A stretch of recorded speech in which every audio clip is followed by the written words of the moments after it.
A medida que el feminismo se ha infiltrado, se ha metido en nuestras congregaciones, lamentablemente la idea original o la idea que el Señor tenía cuando nos creó ha ido cambiando también la idea de manera secular. Tenemos que entender que nosotros no hemos evolucionado desde el momento de la creación a lo que somos ahora. No podríamos jactarnos de lo que somos. Al contrario, el hombre cayó de su nivel de perfección al pecado y a lo que podemos ver hoy en día. Vamos a ver un poquito el contexto social. Y puede parecer que cuando muestre las imágenes podrían ser un poco perturbadoras o decir eso está demasiado distante a lo que es nuestra iglesia, pero en realidad es lo que convive nuestra sociedad, es lo que nosotros mismos convivimos día a día y es lo que está rodeándonos en este tiempo. Por ejemplo, tenemos que un 80% de las personas en Chile ahora, después de los 90, aceptan la homosexualidad. Ya no nos causa problema.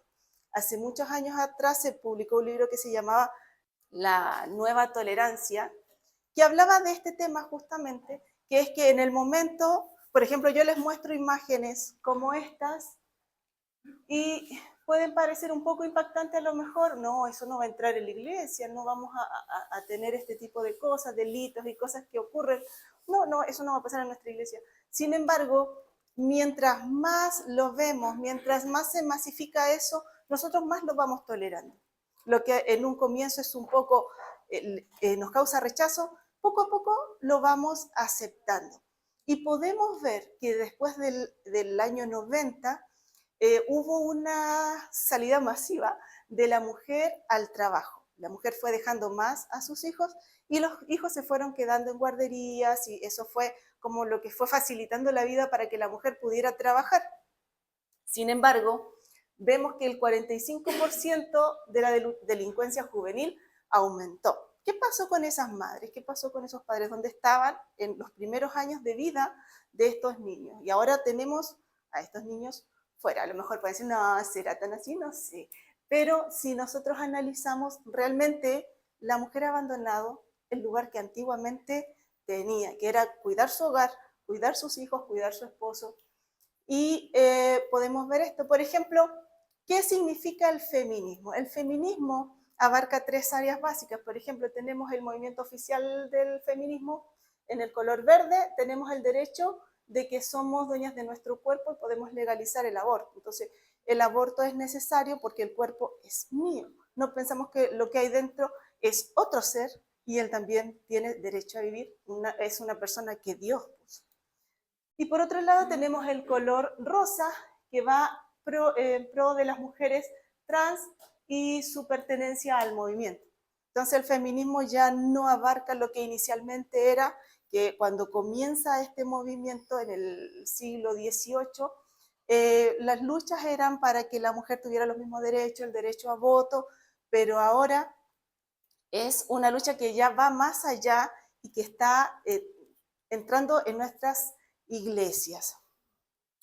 Eh, es importante que el feminismo no entró a nuestra iglesia, a nuestras iglesias, derribando la puerta, así como esto no entró de golpe en nuestras iglesias, fue sigilosamente deslizándose de la misma manera en que la serpiente engañó a Eva en el Edén.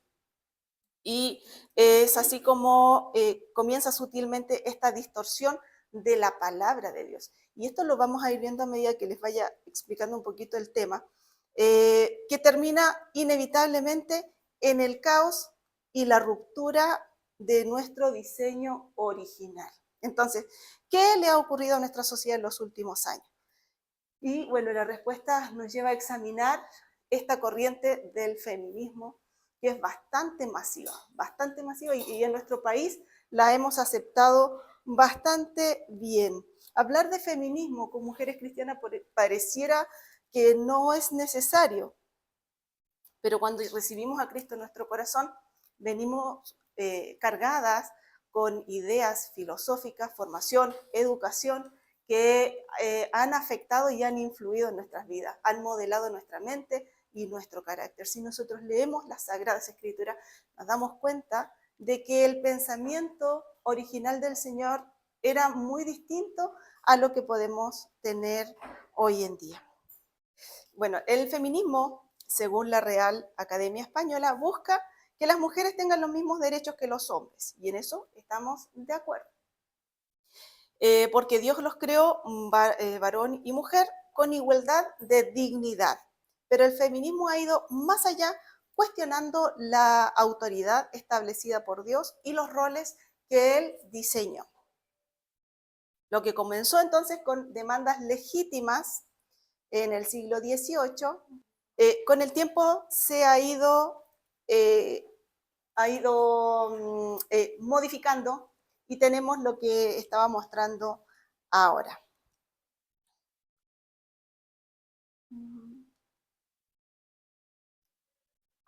Entonces, durante la segunda ola del feminismo en los años 60, se desarrolló en 3 etapas. Y en primer lugar, el feminismo en sus primeros años, y con algunas autoras que los vamos a ver más adelante, habla de nombrarse a sí misma. Y aquí es donde las mujeres comenzaron a expresar su inconformidad con los roles tradicionales de madre y ama de casa, porque consideraban que estos roles eran impuestos y opresivos, ¿ya? Y luego empieza a incomodar también, pero el cómo me nombro a mí misma, me molesta que los demás digan todos cuando también me tienen que incluir. Entonces ahora decimos todas y todos, ¿ya? Y ahora este último tiempo el todes también se ha incorporado en el lenguaje inclusivo, ¿ya? Ha ido de manera muy sutil, y aquí estamos hablando de los años 60, ¿ya? Y vemos que ha tardado bastante y de manera muy sutil, muy suavecita, meterse en nuestras iglesias. Pero ya aquí es cuando a nosotros nos molesta, porque dice, la forma en que nombramos a Dios también empezó a incomodar, y esto le incomodó a unas teólogas, ¿ya? Entonces dice, ¿por qué? Dice que afirman que la Biblia debería liberarse de su carácter patriarcal, y propusieron nuevas formas de referirse a Dios, como por ejemplo Padre, Madre, Dios. Entonces, el término que se está introduciendo en algunas iglesias aquí en Chile, ¿ya? Yo he escuchado iglesias aquí en Chile que ya no es padre, sino que es padre, madre, porque Dios tiene atributos, características femeninas, entonces también se le nombra como un ser femenino. Y esto ya está absolutamente en contra de lo que vemos en las Sagradas Escrituras, sobre todo cuando lo leemos y lo estudiamos de la manera que corresponde. Entre las líderes que impulsaron estas ideas, encontramos, solamente puse a estas dos mujeres por el lado de la teología, y a Friedman, porque ellas fueron como, Friedman fue la primera y que causó bastante interés en las mujeres en Estados Unidos. Entonces, cuando empieza a leerse, a circular el libro de ella, estamos hablando ahí del año 1963, cuando se publica este libro y se hace masivo en Estados Unidos, las mujeres se dicen, sí, realmente no me siento cómoda, estoy un poco encerrada, porque ella habla de la mística de la feminidad, Ella dice que es un mito esto de que la mujer tenga que estar encerrada en 4 paredes, cuidando hijos, que ella necesita salir, no solamente dedicarse a las labores domésticas, porque es muy capaz. También cuestionó, había mujeres que tenían estudios incluso universitarios y tenían que limitarse a las labores domésticas. Entonces ella dice, la mujer está para más, no solamente para cuidar hijos, para cuidar una casa, sino que debería salir y explotar su potencial. Entonces, ella es como que la que comienza con esta idea muy sutil, pero luego, en el año 1970, se publica esta obra de Rosemary y Mary Daly. Bueno, ellas hablan de la teología de la liberación feminista, ¿ya? Y aquí es donde el tema, lo que yo les decía anteriormente, que de nombrar a Dios Padre, Madre, esta idea empieza en el año 1970. ¿Qué es lo que tenemos hoy en día? Ya tenemos la Biblia de estudio de teología inclusiva. En esta Biblia de estudio están todos estos conceptos incorporados con las ideas que tienen ellas, que aunque podría parecer un poco descabellado, nuestras iglesias de sana doctrina también tienen algunas ideas muy similares que introdujeron estas mujeres. Entonces, es a eso lo que la idea del tema de hoy es ver cómo el feminismo ha influido y ha afectado a nuestras iglesias. Por ejemplo, había mucho material de esto, de la teología inclusiva, pero la verdad es que me molestó y no la quise poner, pero puse más o menos para que se entienda, en Corintios y Timoteo, donde habla del rol de la mujer, hacen una reinterpretación, como podemos ver en la imagen que publicitan, se nota que está muy marcado la ideología en ellas, ¿ya? El hombre con una actitud muy femenina. Entonces, ellas proponen la separación total de la iglesia, porque la iglesia está oprimiendo a la mujer, mandándola a hacerse cargo de sus deberes domésticos, obligándolas a cuidar hijos y a su esposo. Y la explicación que ellas dan es como que si la mujer se está tratando como una sirvienta, ¿ya? Bueno, hoy en día el feminismo sigue activo, asociado a luchas por el matrimonio igualitario, el aborto y la autonomía sobre el cuerpo. El feminismo afirma que los roles tradicionales son opresivos y que la jerarquía debe eliminarse.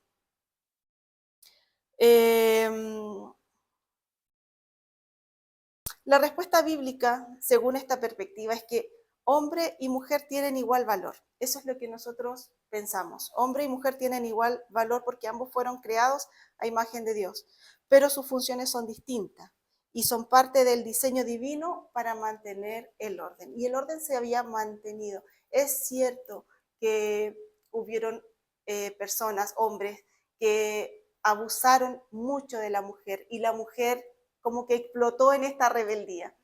Pero la idea de Dios es totalmente distinta a eso. El hombre, cuando habla al hombre, el hombre debe amar tanto a su esposa que tiene que dar su vida por ella. A la mujer no le pide que dé su vida por él, pero a él le dice que la ame tanto que tiene que dar su vida por ella.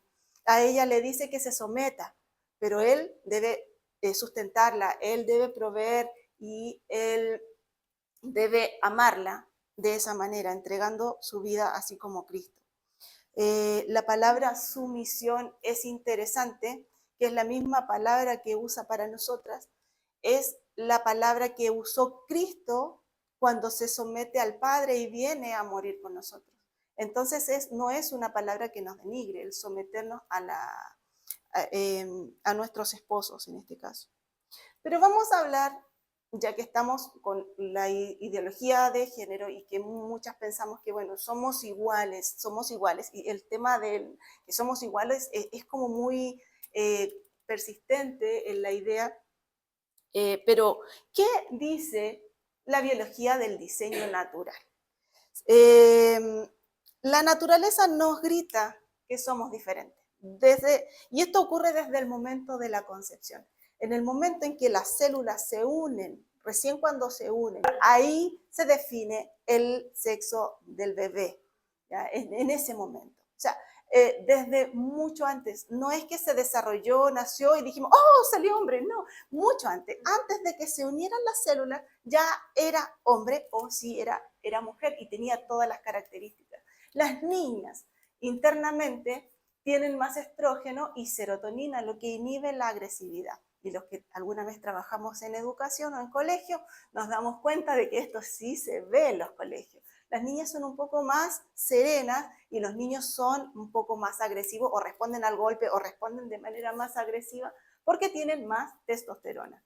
En el desarrollo lógico, las niñas tienen más facilidad para el lenguaje y las capacidades emocionales, pero los niños tienen una mayor lentitud. El lóbulo izquierdo, que es el del lenguaje, se desarrolla de manera más lenta, pero son más hábiles con matemática y en las relaciones espaciales. no hay ninguno que sea mejor que otro, solamente siempre estamos hablando de lo mismo, somos diferentes. En cuanto a la atención y la habilidad, las mujeres son capaces de hacer más de una tarea a la vez, son más hábiles y tienen destrezas manuales y son más disciplinadas. Y los hombres tienden a centrarse solo en una tarea. Esto es parte del diseño. Entendemos que es parte del diseño divino y esto es maravilloso que sea así. Dios creó dos modos de ser humano, el masculino y femenino, cada uno con sus patrones innatos de pensamiento, respuesta emocional, enfoque relacional y fortalezas espirituales que son únicos e irreemplazables, porque cada uno tiene propósito específico dentro del diseño perfecto.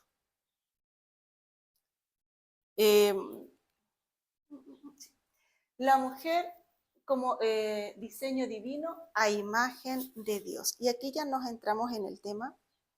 Y entendemos, como vimos en el libro de Efesios, cuando estuvimos estudiando en este tiempo el libro de Efesios en el capítulo 1, el propósito de nuestra existencia es manifestar y magnificar la grandeza, la gloria de Dios, de modo que seamos sus testigos y adoradores. Ese es el propósito de nuestra creación. Isaías 43, versículo 7 dice, todos los llamados en mi nombre, para gloria mía los he creado, los formé y los hice.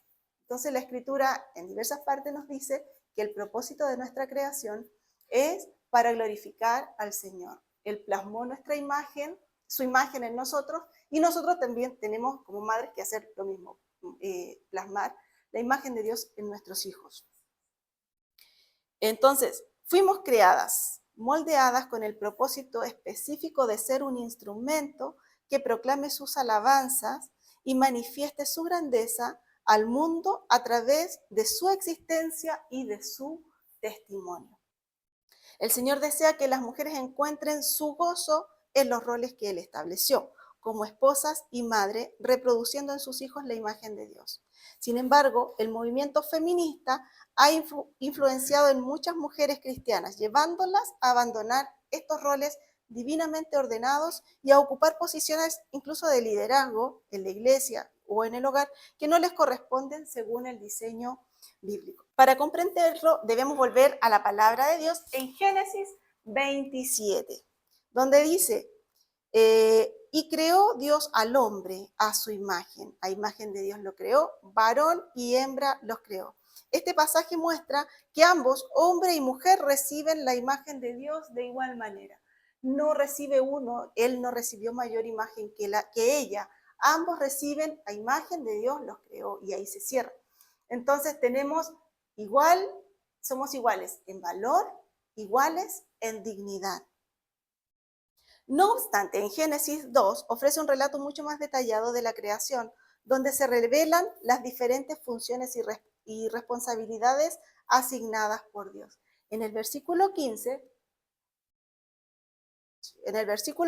Dios coloca al hombre en el huerto para labrarlo y cuidarlo. Y más adelante entra Eva en el versículo 22 y crea a Eva con el propósito específico de ser su ayuda idónea. Eso está en el versículo 18. Entonces, entendemos que Eva está hecha, era igual a Adán en valor, pero recibió el rol de apoyarlo y de someterse a su liderazgo. ¿Por qué? Porque Adán ya estaba trabajando en el huerto.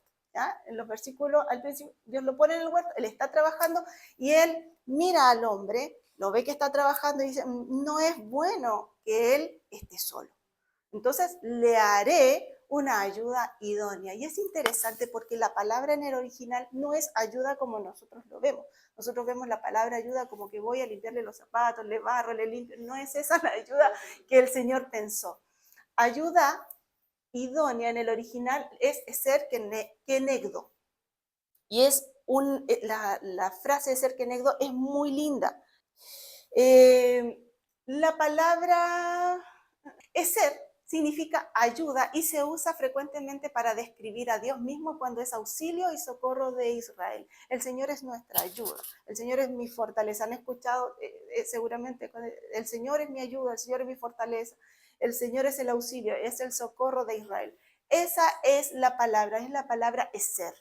Y es una palabra muy bonita, es socorro. Es una fuerza salvadora y un apoyo vital e indispensable. Entonces, es una fuerza salvadora para él. Y kenegdo, que se traduce idónea, literalmente significa frente a él. U en oposición equilibrada. Sugiere que la mujer es la contraparte perfecta de un hombre, como la pieza, en este caso yo puse un rompecabezas porque es como la palabra que más se asemejaba, así como que encaja, que hace, que es lo que le falta, como la mitad de un círculo, y Dios trajo a Eva para completar ese círculo. Entonces, si lo traducimos así como estuvo escrito en el original, sería que Dios dijo, no es bueno que el hombre esté solo, le haré una ayuda que va a ser su auxilio, va a ser su socorro, pero de manera opuesta y equilibrada, ¿ya? Voy a hacer la pieza que le falta. No estaba completo el hombre hasta ese momento.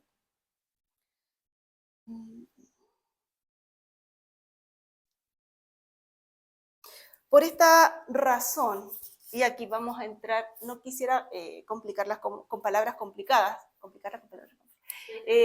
pero tenemos como cristianos la postura de que somos complementaristas, ¿ya? Nosotros somos complementarianos, creemos esta verdad, creemos que hombre y mujer son creados como, la mujer es creada como el complemento del hombre, por eso somos complementaristas.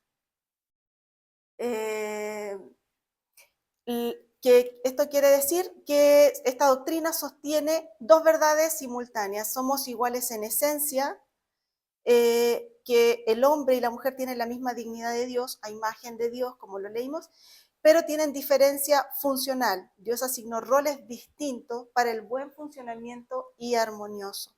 El término kenegdo implica una complementariedad dinámica. La mujer no es su asistente silenciosa, es una aliada activa, quien lo corrige, lo equilibra, lo sostiene. Sin embargo, este diseño conlleva un orden.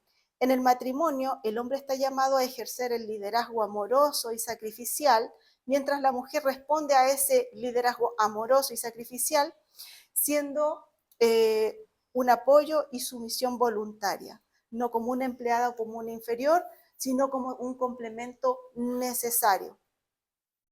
Del mismo modo, en la iglesia este diseño se refleja reservando el liderazgo pastoral y la enseñanza pública a los varones, mientras que las mujeres despliegan sus dones en el servicio social, el discipulado a niños y enseñanza a otras mujeres. Y la Biblia en esto es claro, cuando dice que las ancianas deben enseñar a las más jóvenes, Tito 2, deben enseñar a amar a sus esposos y a cuidar de sus hijos. Creemos en este orden de la creación. Y honramos así al Señor en este tipo de conducta. El conflicto en nuestra iglesia es el igualitarismo versus el complementarianismo, y esto lo vamos a explicar para que se entienda. Lamentablemente ha surgido una corriente que tardó 2 siglos en infiltrarse sigilosamente en nuestras congregaciones. Estamos hablando de que éramos complementarianos desde que existe la Biblia, y hace 2 siglos recién las iglesias empiezan a volverse igualitarias, ¿ya? Que es el mismo término que usa el feminismo, somos iguales.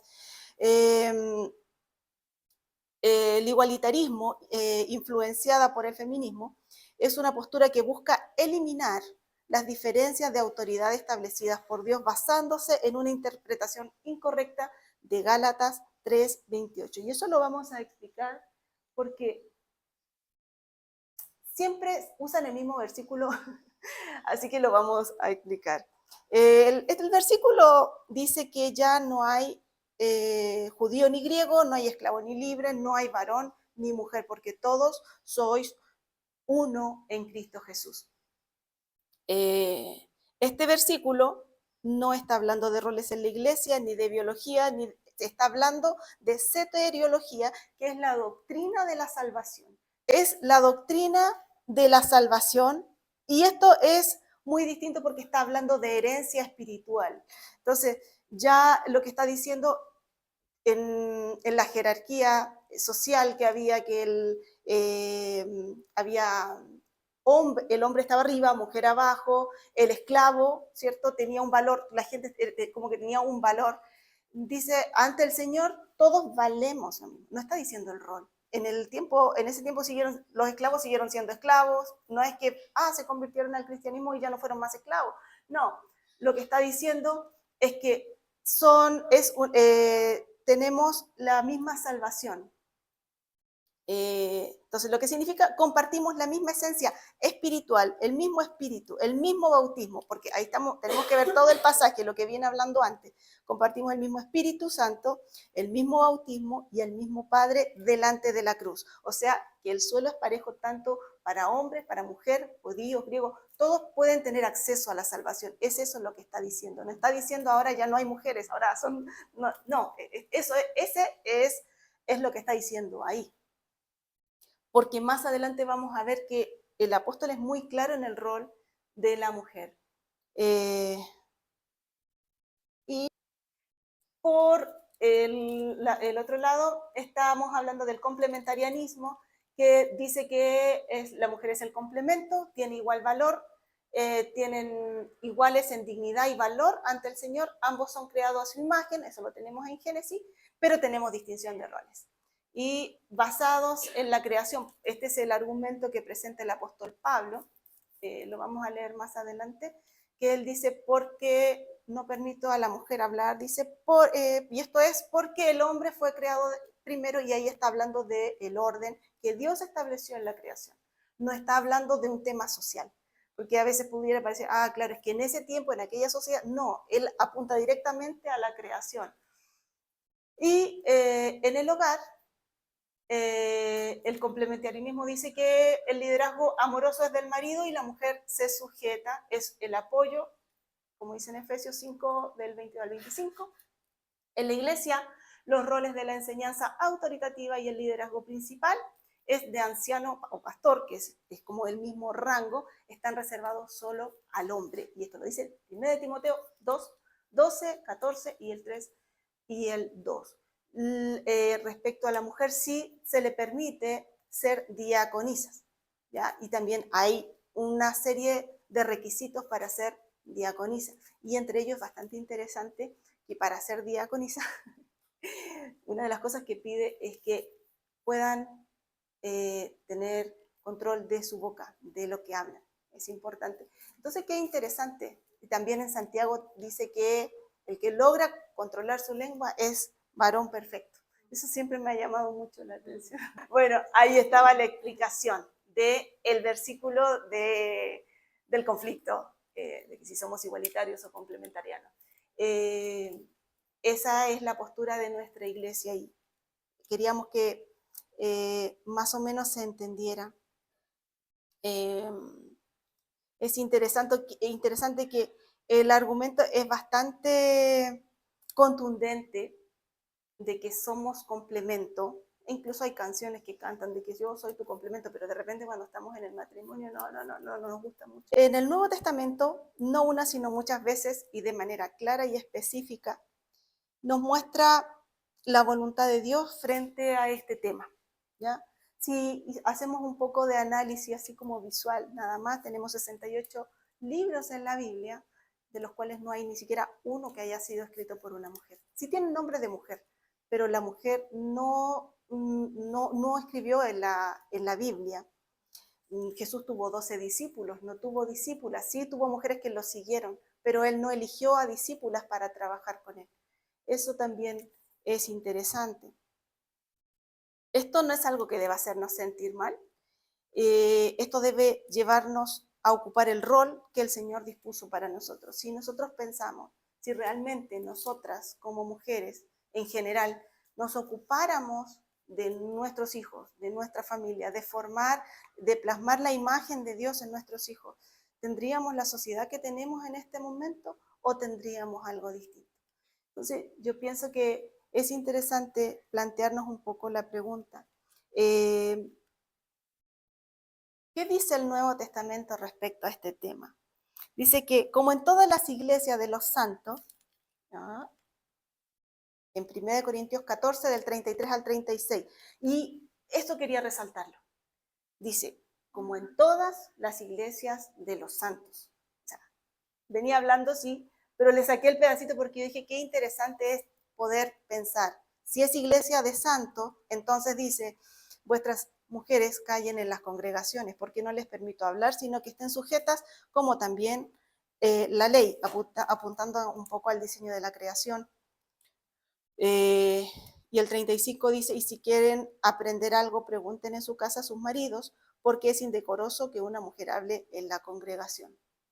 Es bastante fuerte, pero es lo que dice el apóstol. Dice Pablo, está prohibiendo que las mujeres ejerzan autoridad en la enseñanza o disciplina sobre los hombres en la asamblea, citando a la ley en Génesis capítulo 3.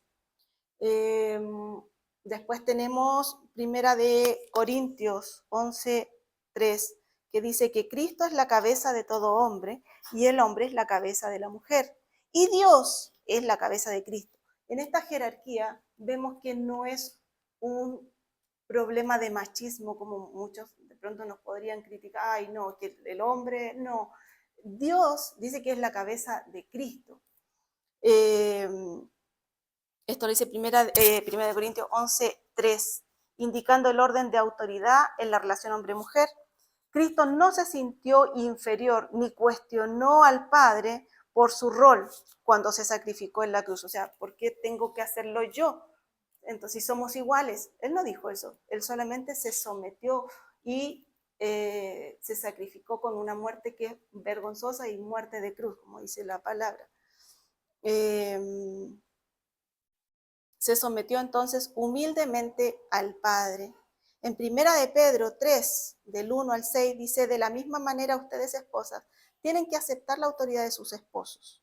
Entonces, aun cuando alguno de ellos se niegue a obedecer la buena noticia, la vida recta de ustedes les hablará sin palabras. O sea, cuando la mujer no es, tiene su esposo que no es creyente, tiene que respetar esto, el mismo diseño, para que de esa manera ella pueda ganar a su esposo. Y si ella gana a su esposo, va a ganar algo maravilloso, porque va a tener a un hombre que la va a amar al punto de entregar su vida por ella.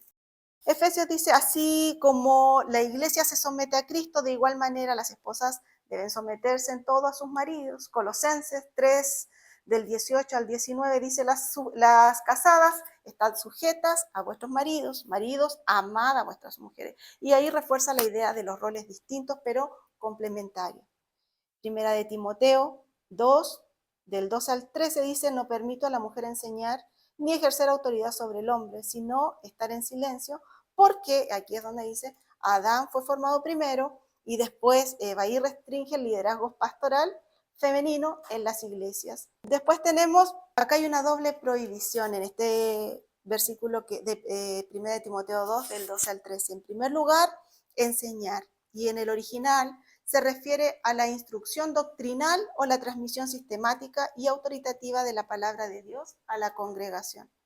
Y, en segundo lugar, está hablando de ejercer autoridad, y es un término raro que connota gobernar, dominar o ejercer autoridad final.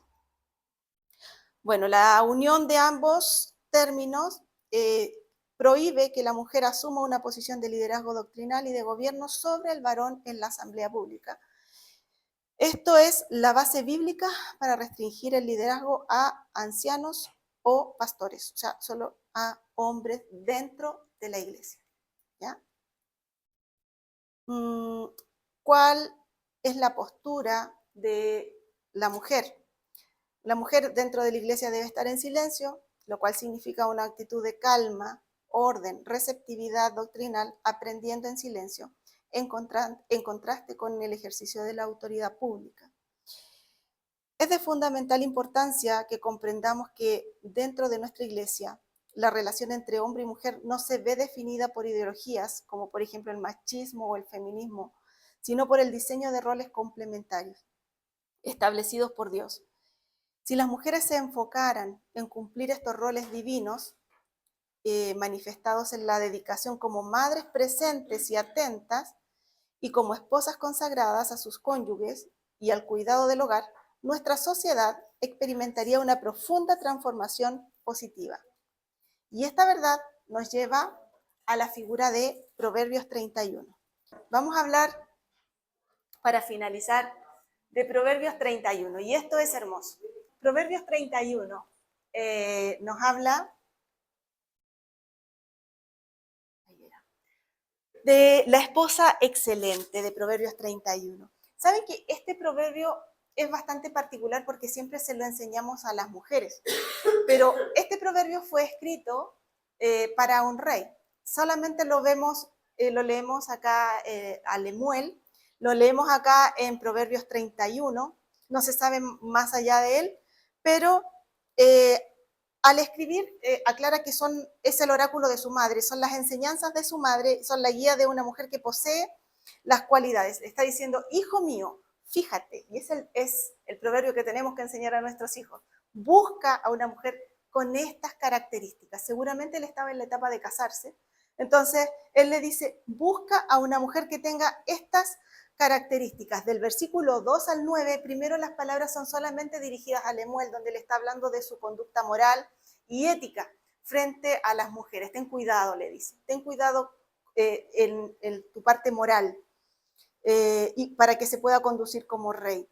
Pero desde el versículo 10 hasta el 31 muestra las 6 áreas de la esposa excelente. Su virtud como esposa, su devoción como ama de casa, su generosidad como prójimo, su influencia como maestra, su eficacia como madre y su excelencia como persona. Pero es importante que la productividad de ella es algo que vamos a ver que es bastante interesante. Dice, lo puse en esta versión, en la NTV, porque me parece que es la que más se asemeja al original. Dice, ¿quién podrá encontrar una esposa virtuosa y capaz? Y las palabras que usa ahí es una mujer de fuerza. ¿Quién puede encontrar una mujer de fuerza? Ella es más preciosa que los rubí. Ella tiene una belleza rara y difícil de encontrar. Y en lo que más destaca, las palabras que voy destacando, habla en el original de una belleza rara. No es una mujer que vas a encontrar en cualquier parte. ¿Por qué? Porque su marido puede confiar en ella. Es una mujer confiable y ella le enriquecerá en gran manera la vida. Él descansa las finanzas, la economía en ella y puede confiar que ella va a hacer bien, algo bueno con las finanzas. Esa mujer le hace bien y no mal todos los días de su vida. No es una mujer que va a hablar mal, que lo va a tratar mal. Ella le hace bien. Ella es una mujer dulce. Ella encuentra lana y lino y laboriosamente hila con sus manos. Ella es una artista, una artesana, y ella trabajaba y hacía cosas con sus manos. Ella es como un barco mercante que trae su alimento desde lejos. Ella selecciona lo que van a comer en casa, no comen cualquier cosa, ella sale y busca, es como un barco mercante que trae cosas, los mercantes traían cosas que eran como exóticas, entonces ella no trae cualquier cosa a la mesa, ella trae cosas ricas, cosas diferentes.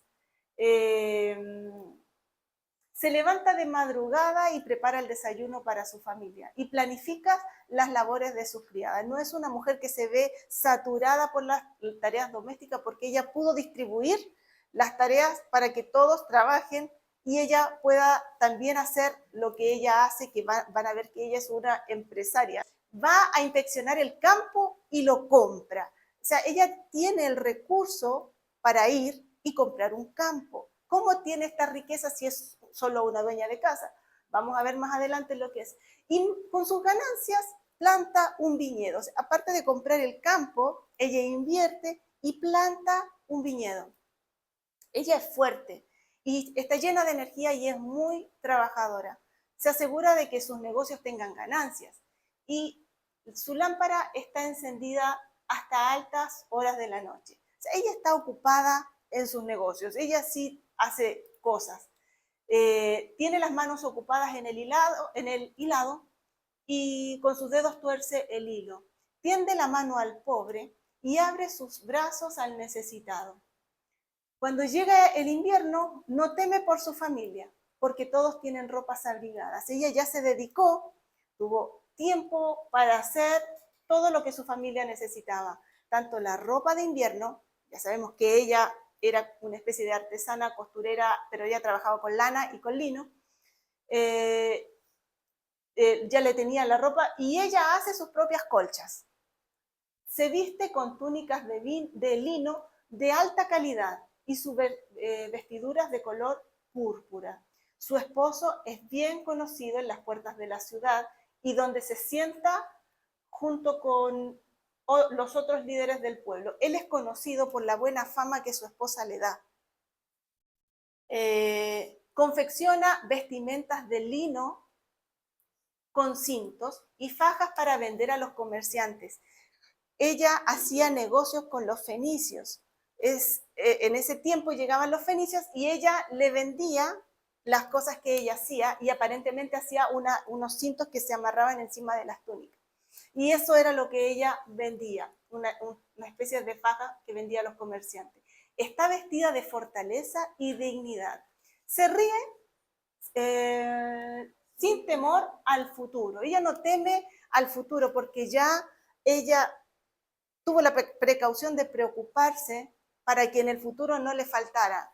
Entonces ella no está preocupada si llega el invierno o algo, porque ella se preocupó tanto de las comidas, como vemos que sale a buscar comida, y se preocupó de la ropa. Entonces ella no es una mujer que está estresada porque algo le vaya a faltar. Cuando habla, sus palabras son sabias y da órdenes con bondad. Es una mujer llena de ternura. Ella no es una mandona. Cuando incluso ella le da las órdenes a su criada, ella es una mujer muy amable. Ella es una mujer sabia y llena de bondad. Está atenta a todo lo que ocurre en su hogar y no sufre las consecuencias de la pereza. Vemos que es una mujer que ama su hogar, ama a sus hijos. Sus hijos se levantan y la bendicen. O sea, sus hijos la aman. ¿Y por qué la aman? Porque es una mujer preocupada. Ella es amable, ella es dulce, ella se preocupó de su familia. Y su marido la alaba y le dice, muchas mujeres virtuosas y capaces en el mundo, pero tú, esposa mía, no hay nadie como tú. Tú sobrepasas a todas. El encanto es engañoso y la belleza no perdura, pero la belleza de ella es su encanto interior. La mujer que teme al Señor, ella será sumamente alabada. Recompénsenla por todo lo que ha hecho. Que sus obras declaren en público su alabanza.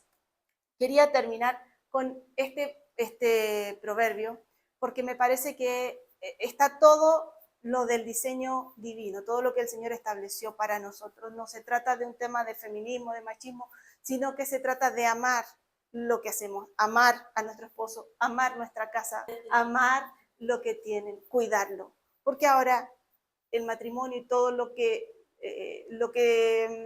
compromisos que hacemos, decimos, por ejemplo, no, nos vamos a casar con separación de bienes porque uno no sabe lo que puede pasar, ¿cierto?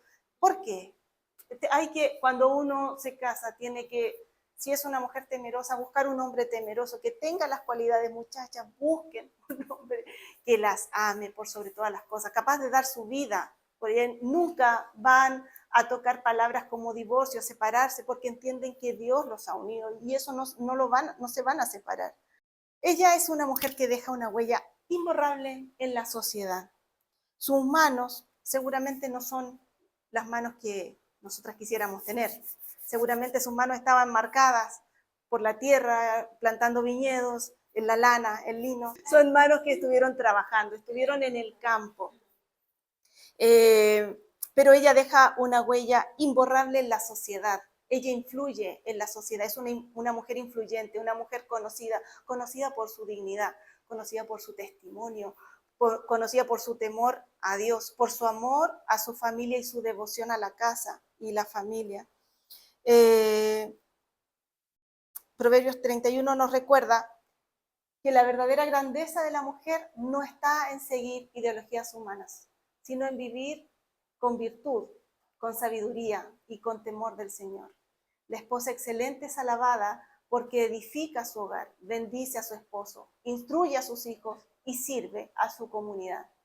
Frente al feminismo que busca borrar las diferencias establecidas por Dios, la Escritura exalta a la mujer piadosa como una joya rara y preciosa cuyo valor está en reflejar el diseño divino y glorificar al Creador. Bueno, quería terminar con estas palabras. Yo sé que esto no es a lo mejor lo que queríamos escuchar cuando viniéramos a nuestra primera reunión de damas, pero este es el diseño del Señor. Y como les decía, yo estoy segura que si nosotros respetamos este diseño, nuestras vidas van a ser mucho más felices, no van a ser vidas, el amar esto, el amar la casa, los hijos, la familia, el dedicarse a esto, no digo que la mujer ya no debe trabajar, solamente que la atención principal debe estar en el hogar. Gracias por escuchar este audio. Esperamos que haya sido de bendición para su vida. Para más videos y prédicas ingrese a nuestro canal de YouTube.